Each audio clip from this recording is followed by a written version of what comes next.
Okay, we're turning now to an agriculture impact that's all about the mental health of our farmers. A 2020 study published by the CDC found the suicide rate for farmers, ranchers, and ag managers is much higher than the overall rate for the rest of the population. Another study in the National Library of Medicine found that the average farmer to commit suicide is 61 years old. One of the most prevalent circumstances was physical health. Joining us now is OSF healthcare psychotherapist Leanne Varble, a farmer herself who has worked a ton on farmer mental health. Leanne, thank you so much for being here with us.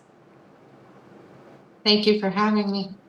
All right, I gave some stats there in the beginning, but bring us down to our local level. You live just south of our viewing area, down in Illinois.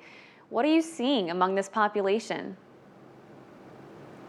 You know, it's much of it is the same, except I think the pressures are maybe a little higher.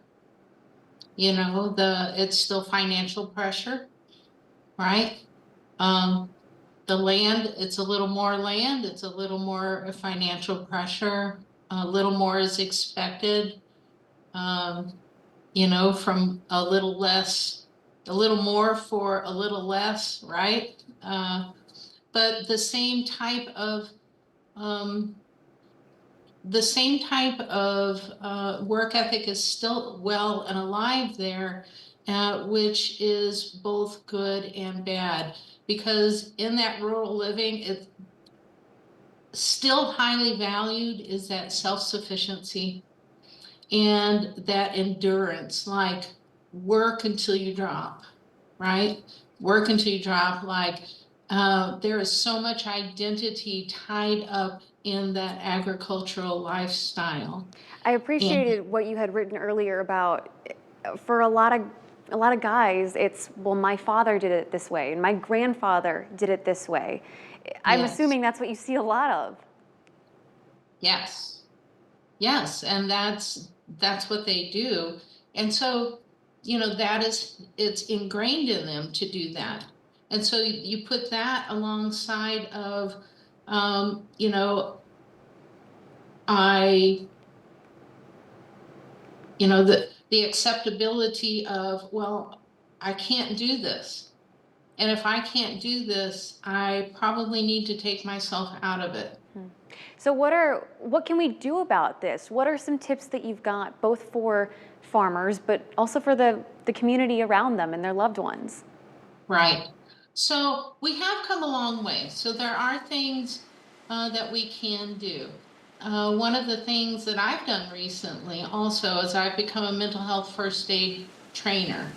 So we can train our groups, just regular people, groups of people in our rural towns on mental health first aid, recognizing things in people that might indicate a mental health challenge, right? And how to talk to them and how to gently, guide them and get them the help they need, right? And so hearing that from somebody that they know, possibly someone that they love, is different than handing them a card and say, hey, there's a community mental health place up there in the next big town. You need to go up there and talk to somebody. They're probably not going to do that. Leanne, we only have a few seconds left, but in your opinion, what is a great way for someone to start that conversation? A great way to start that conversation is to say, I've noticed I haven't seen you at the coffee shop lately. How are you doing? Just listen. Check on your neighbor. Check on your neighbor. Really listen when you say, how are you doing? And don't be afraid to say, hey, 1-833 farmer S or farm SOS. You can call them and they'll listen. They might have some resources for you. You can do that, but just listen. Sometimes just listening is what all of us need. Check on that friend. Check on that friend. Check on that neighbor. It can make a world of difference. Leanne, It can make a world of difference. thank you so much for being here and letting all of us listen to you. Thank you. If you guys at home want to share this story or read up on more of Leanne's tips, head over to our website under the As Seen on TV tab.